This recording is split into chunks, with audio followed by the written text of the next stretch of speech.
game either. I think the best way to start it is talk about what we were looking at. Remember, the Cowboys played this cover 2 scheme. How was that going to match up to the Philadelphia Eagle offense? Would they be able to execute it? Well, they didn't play it. This is what they predominantly played. They played man-to-man. This is the style of defense that most teams have played, especially the ones that have beat them. Kansas City, the Giants played like this, and Dallas played like this. When you lock up man-to-man, you allow that safety to get into the box quicker and help you in the run. You eliminate a lot of the things that the Philadelphia Eagles do to you as a defense. What do the Eagles do to you? If you've watched them, if you've studied them, if you've heard about them, misdirection, deception, and options. That's what they do. When you're playing zone coverages, well, you can get fooled by that because you're covering an area. So that misdirection, that deception can fool a defender. So those teams that have chose to play man, it has helped them avoid those mistakes. Because guess what? I got you got you, and you got him.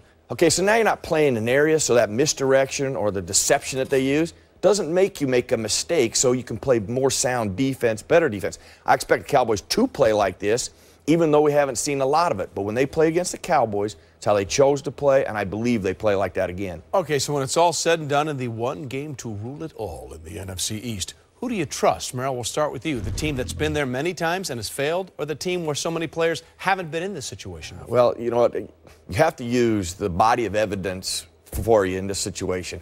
And I'm going to still take the Philadelphia Eagles. I just think collectively as a team, I trust them more than I do the Dallas Cowboys with the flaws that they have. Not just Tony Romo's mistakes at those critical junctures, but their defense as well. Even though they played well in the first half, you know, Nick Foles missed a lot of guys that were wide open. I agree with you for that exact reason. I think that's the nail on the head here when you look at it.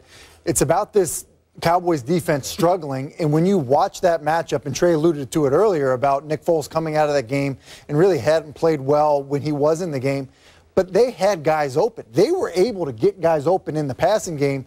Nick Foles uncharacteristically missed guys. I mean, that really was what it was. And that game is the outlier for Nick Foles. Right. I mean, I think what we've seen of him as a player is when guys are open, he hits them. And so they got guys open last time around, and I don't expect it to be any different. I'll say this, though. The one thing that makes this really, really, really, really intriguing, too, is the play that Tim showed, the improvisation. Okay. Those are the one things that you can't control. That in one game, it could be the difference. They're not going to consistently do that, but on that one game, it could be the difference. And the difference here, the last 2 years, the Cowboys have been at Washington, at the Giants in that final game. This time, they'll be at home. We'll see what happens there. That's the NFC East story. As for one of the other parts of